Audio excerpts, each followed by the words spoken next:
our longtime friend here on this program, certainly from our Peacock days, where PFT Live is part of the Florio Flauta. Every now and then he'll finish up the day on Peacock, on NBC Sports on Peacock. His Pro Football Talk is must-follow material on Twitter as well as the Internet tubes. Back here on the Rich Eisen Show prior to yet another Super Bowl that he's covering, Mike Florio. How you doing, Mike? Doing great, Rich. How are you? What number Super Bowl is this for you? You know, I don't know. The first one was 43. Didn't go to 55. Okay. That was during the pandemic. Yes. And 50 came home early because we were launching our morning show the next day, and there was no way to do it at 3 a.m. local time in San Francisco. So I missed 50 and 54. So 43 until now minus 2, whatever that is. I'm not good at math, and no 13. one told me there would be math today. I remember it was, I remember it was you, Glazer Schefter, on the set of NFL Network at the Super Bowl between the Steelers and the Cardinals. I remember that one. It was me, you, and Shefty way back when. That's right. That was like my first time at a big boy desk interacting with other human beings and trying to act like I knew what the hell I was talking about. I remember that vividly. And actually, sources close to me tell me that my performance that day was one of the reasons that NBC wasn't completely freaked out about the possibility of putting me on the air. So thank you. 14 years later. Oh, my gosh. Mike Florio here on the Rich Eisen Show. Okay, so what do you got for me on Brady's decision to retire and how he might have kicked tires on other opportunities, but then decided, forget it, I'm done. I'm gonna shoot a video here on these dunes in South Florida and post it. Well, wasn't that long ago that he blew a gasket, or at least pretended to, on Jim Gray during the Let's Go podcast? I think it was just 11 days ago. And all Jim Gray said is, "What's your timetable?" And if I knew what I was going to effing do, I'd effing tell you, and blah, blah. All he asked is, "What's your timetable?" And the thing I'm most fascinated by through all of this, because the video created the impression that he rolled out of bed, walked out onto the pier, Costanza style, contemplating the seagulls with his chin on his folded hands, and decided, today's the day I'm going to retire. I'll post my video, and that's that. I've seen suggestions that the video was recorded at some point before it landed on Wednesday morning. And it makes me wonder, when? When did he decide? When did he record the video? When did this all get put in motion? Because he said all along he's not going to think about the future until after the season. Well, the season ended 18 days ago for Tom Brady. When between the loss to the Cowboys and Wednesday did he decide that he wasn't going to play? And how much information, if any, did he get from other teams that may or may not be interested? Because in 2020, multiple teams rolled out the red carpet. Last year, he retired from the Buccaneers, not from the NFL, because he was going to go to Miami, and that plan to join forces with Sean Payton was derailed by the Brian Flores lawsuit, filed later the same day that Tom Brady, quote-unquote, retired. So this time around, I just wonder, was he not getting the indication that there was going to be this land rush for his services? And also, he's got real family issues. He wants to stay close to the East Coast. He's got a kid in New York and 2 in Miami. So if you are going to seal off, a segment of the country, how many options do you really have? And I've seen the reporting that it was either Tampa Bay or no one.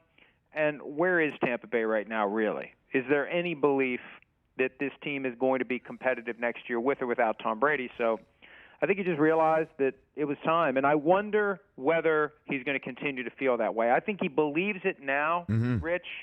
But we know what happened to Brett Favre. He believed it when he retired in 2008.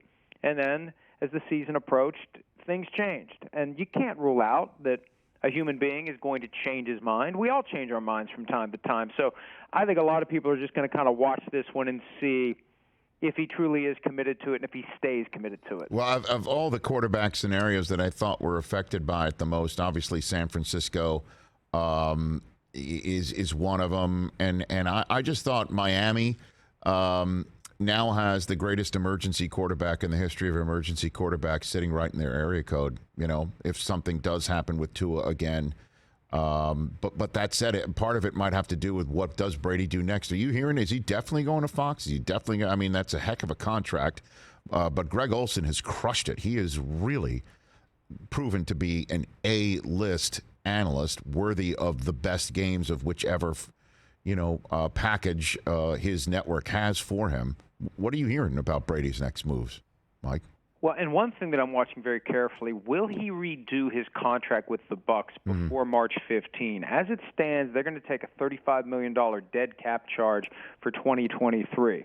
They could do a deal with him where he would sign up for a one-year minimum salary, reduce the cap charge dramatically this year, officially retire, at least as far as the team is concerned, with the filing of the notice that he's on the reserve retired list after June 1, and really help out the Buccaneers. The problem for him is it puts him back under contract with the Buccaneers at a time when he'd otherwise be a free agent.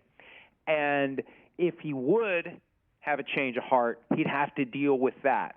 Now, I guess going in, if he's doing the Bucs a favor for cap reasons, yes, he'd want a commitment that if he wants to play, they'd cut him. But after the trade deadline, he has to pass through waivers. So the emergency quarterback for another team, it's free and clear if he just doesn't do anything, becomes a free agent, and the Bucs have to take that $35 million charge. But that's something to watch over the course of the next month and a half. With Fox, there's been suggestion in the past that he's going to take a year off, have a bridge year, focus on his family for now, etc. But hey, you got $375 million that doesn't start being paid out until you start working. And the longer you stay out of that seat, Rich, the more entrenched Greg Olsen is going to be. Right. They do have a problem here. And the easy part of the problem is move Greg Olsen to the number 2 team. But, think of what the reaction among the public is going to be. The same public that is embracing Olsen and turning on Tony Romo. If you move Olsen to the 2 team, he's a sympathetic figure. He's a broadcasting martyr. And what's going to happen? Everything Tom Brady says is going to be scrutinized. It's going to be hyper-analyzed for any type of criticism. So people can say, you guys made a mistake. Why is Tom Brady even at your network? It should be Greg Olsen. So this is going to be a tough one for Fox to navigate because, and they could say it's a good problem to have, but Olsen ended up being dramatically better than anyone expected. It makes it very difficult to nudge him aside and drop Brady in fresh out of the gates. It puts a ton of pressure, I think, on Brady to be better than anyone expects from the moment he first starts speaking into a microphone. Mike Florio here on the Rich Eisen Show. What do you make of the Aaron Rodgers latest, things that he said, reports that the Jets want to go all in on him? I don't know what the hell that means. Or to, would to give him his own State Farm? I have no idea what that means. Well, Step one, he's got to decide where he's going to play this year. Right. Step 2, if he's going to play, is he playing for the Packers or someone else? Step 3, if he's not playing for the Packers, who's he going to play for? Who's out there?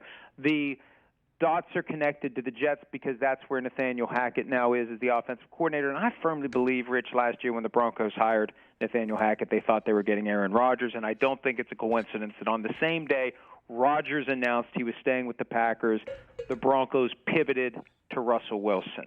They'd say it's a coincidence. I'd say there are no coincidences. Wilson was plan B. Rodgers was plan A to partner up with Nathaniel Hackett. So the Jets become a team that is a very fascinating potential choice for Rodgers. Here's where it gets really complicated, though. What are the Packers going to want for Aaron Rodgers? Because if I'm the Jets, how much am I giving up for a guy that may only play 1 year?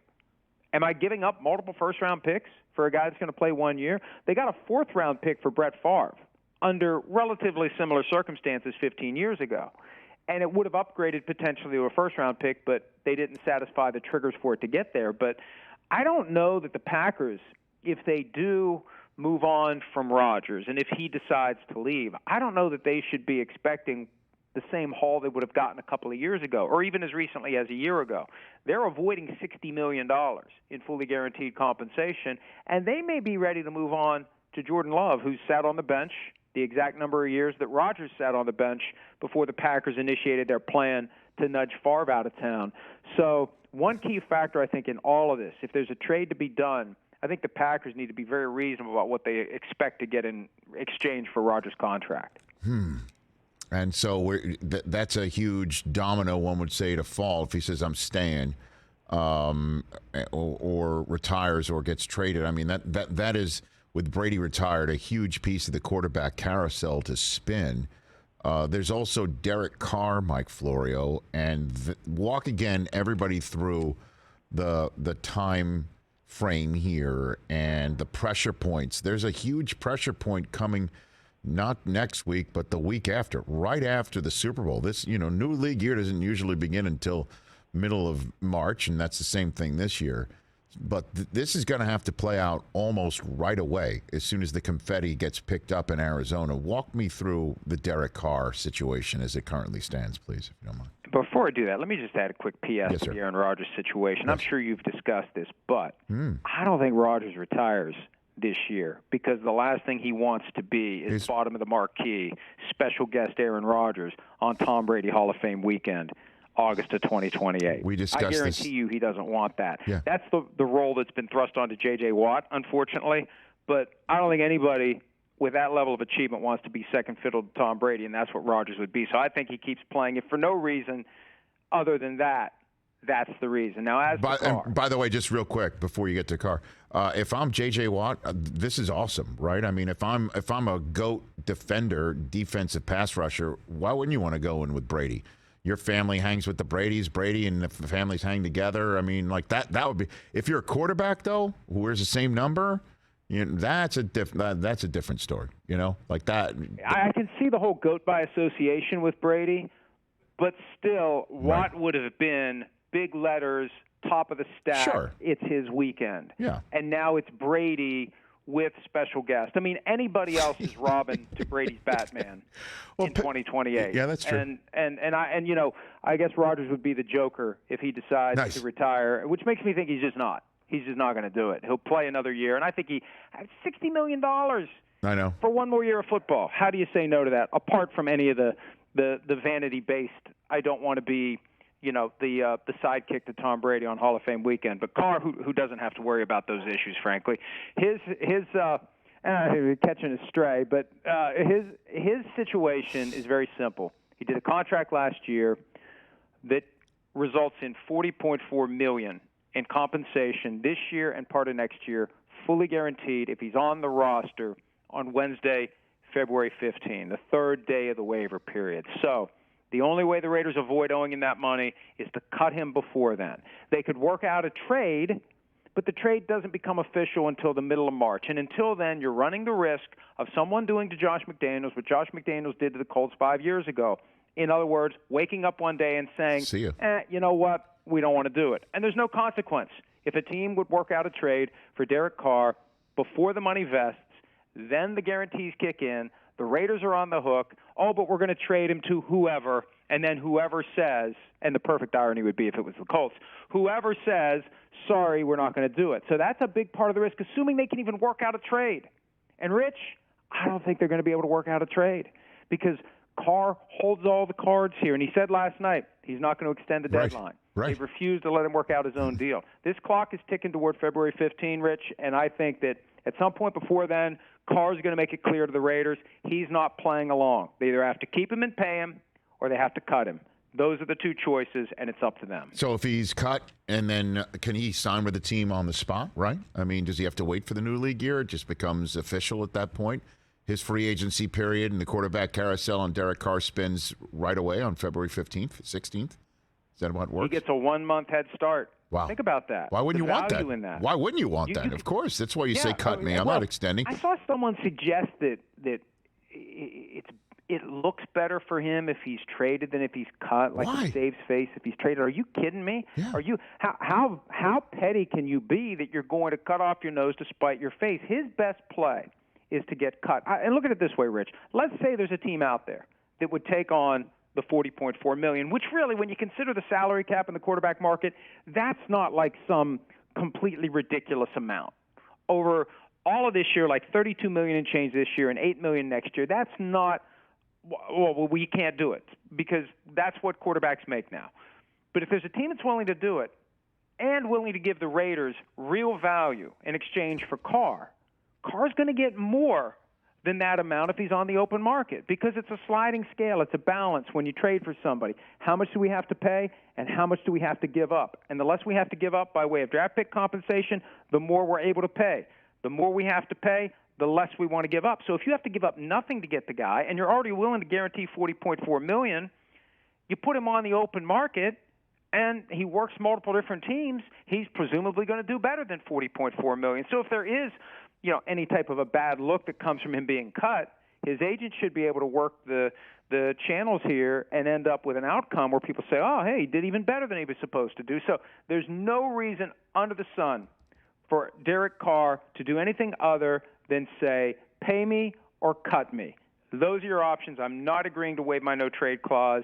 You want me out, I want out. I'm taking charge of this process. And I think he's eventually going to do it. We're just kind of creeping up to that point. Cutting him, does that leave dead cap for the Raiders as opposed to just clearing his salary off their books of the trade? I mean, why wouldn't he do that too, right? On top of it, I'd imagine, if that is the case. Just create a footprint in there. I'd have to look and see what the cap hit is. It's nothing that's crippling for the Raiders. They didn't give him a huge signing bonus last year. That's the issue. The signing bonus would accelerate. They're not worried about dead cap money. With Mark Davis, who is not one of the cash-rich owners, the issue is committing $40 million plus to a guy that you're done with. And the biggest clue that they're going to cut him if they don't have a clear trade deal that they can trust in place by February 15 is when they benched him with 2 games left. They weren't mathematically eliminated. The goal then was to ensure he doesn't have an injury that prevents him from passing a physical before February 15, because that money is injury guaranteed for now. If he would have gotten injured the final 2 weeks of the regular season, they can't cut him before February 15 without owing him that money. Mike Florio here on the Rich Eisen Show. Been a couple of weeks since the Bengals bounced the Ravens. Tyler Huntley, by the way, looked really good in the Pro Bowl games quarterback accuracy challenge. That said, it's Lamar's gig, unless it's not. It's been 2 weeks since the Ravens held their press conference to end the season, and, it makes complete sense that they're saying nothing. They don't have to.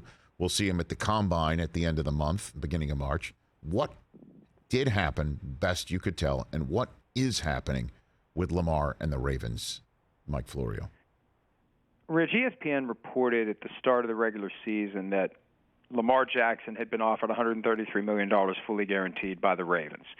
That's the biggest detail that's come out from whatever it was that the Ravens put on the table. And a couple of weeks ago, Ryan Clark reiterated that same report, I think without even realizing that it was already out there from Chris Mortensen from week 1. $133 million, fully guaranteed, and you can compare that to Deshaun Watson and Kyler Murray and Russell Wilson and say only $133 million. Oh, my God, now we know why Lamar Jackson said no. And the point I've been trying to get people to understand, until you have the full deal, you don't know how much, as a practical matter, is guaranteed when the contract is signed. And there's a very common device in big money contracts that we'll see. You've got the amount that's fully guaranteed at signing. Let's say it's $133 in Lamar Jackson's case. Then you've got an amount that is injury guaranteed but becomes fully guaranteed right after year 1, just like the Derek Carr $40.4 million. It's not fully guaranteed at signing, but right after the first year, it is fully guaranteed. And they ain't going to cut Lamar Jackson after guaranteeing him $133 million and only 1 year of football. So that amount that vests the next year is highly relevant to understanding what really was on the table. And we've never seen what really was on the table for Lamar Jackson. The Ravens won't breathe a word of it, and Jackson / the NFLPA have been selective in what they've leaked. I think if we saw the full deal, we would probably, if we did a poll, we'd probably have 75% or more who think that Lamar Jackson should have taken it. The question now is, what gets put back on the table? Do they use the non-exclusive franchise tag to let him go out and try to get that 5-year fully guaranteed contract that he has wanted ever since Deshaun Watson got his? And would the Ravens match it or just take 2 first-round draft picks as compensation? But that's the next big deadline here. What will the Ravens do if they don't work out a long-term deal, and I don't think they will? What will they do with the franchise tag? Non-exclusive and let him go look elsewhere, or exclusive for about $13 million more in 2023 and continue to hold his rights? He can't talk to anybody else. He plays for them or he plays for no one. So that's how it's going to play out over the course of the next month or so. Unless you listen to the whispers that scream at you, there is no table. They're done with him. They're done with him. He's done with them. That's what was going on behind the scenes in the last month of the season. Anything? Well, What do you think? Well, and that's not a surprise, but it conflicts with what was said 2 weeks ago. No doubt. It conflicts with everything that's been said publicly. It conflicts with everything. Right. That's true. Right. Eric DeCosta, the GM of the team, had a great comment during that press conference. He said that first he said there's two different people we're dealing with, Lamar the player and Lamar the agent. We love Lamar the player. And he never commented on Lamar the agent, and nobody asked him about his feelings on Lamar the agent. But Lamar the agent's been the problem here. And he's getting help from his mother, and the NFLPA is involved, and there was a grievance filed for collusion because other teams aren't giving quarterbacks 5-year fully guaranteed contracts. And as time goes by, we're seeing that the Deshaun Watson deal was an outlier. And one of the benefits an agent would have for Lamar Jackson, the agent could explain to him, here's how Deshaun Watson got his 5-year fully guaranteed contract. He told the Texans, I'm never playing for you again, trade me. They blinked and said, okay, we'll trade you. Then they set up this competition where 4 different teams were all trying to get Lamar Jackson, or Deshaun Watson, excuse me. And then along the way, the first team out, the Browns, had alienated their in-house quarterback, Baker Mayfield, so they got desperate. They swung back around, and they made this huge offer, 5 years fully guaranteed. You've got to do a lot of things to engineer that outcome. You don't just sit back and wait for it. And that's one of the big flaws in not having an agent. It's more than just sending emails to the general manager back and forth until you get a giant contract and you get 1, 2, 3% of it as your fee. It's setting up a strategy, working through difficult situations, and coming up with a way to get that thing that the client wants, or reliably come to a conclusion that that thing the client wants isn't available, so you got to take your next best option, whatever it may be. And not having an agent, I think, has really been the wrench in the gears here between the Ravens and Lamar Jackson. You got a pick for Super Bowl 57 before I let you go? We make our official pick next week, okay, so brother. I'm delaying it as long as I can. Yes, well, you should, because who knows? Who the hell knows? Who knows? It's hard. It's hard to. I mean, when you see what Patrick Mahomes did on Sunday with the ankle injury and the determination, there's just he knows. Look, he's chasing Brady's 7. Yes. You get one of these opportunities. He had an opportunity 2 years ago when Brady was at 6 and he was at 1. Yep. He could cut it from 6 versus 1 to 6 versus 2. Now the spread's even bigger. It's 7 versus 1. You get in the Super Bowl, you got to get that ring because you don't know when the next chance is going to come. And so if you want to end up with 3, 4, 5, 6, you've got to seize this opportunity now. But the Eagles seem as determined and talented as any opponent the Chiefs could have faced. So hopefully it's going to be a great close game, and we'll just see. But I hope it doesn't end because of a fluke injury early like the 49ers-Eagles game. I mean, I want everybody to be as healthy as possible, and I want to see both teams have a fair shot at this thing and not have the game marred by anything other than best on best, and let's see who wins. Right back at you, Mike. I feel the same way, and thanks for a great playing season calling into the show. And now comes the real stuff, too. Look for more of my phone calls. I'll see you in Arizona. All right, anytime, pal. Take care. Same to you. That's Mike Florio, Pro Football Talk. Check him out. Follow him. Get his book. Get all of it. Catch the Rich Eisen Show every single day on the Roku channel, 12 to 3 Eastern, for free.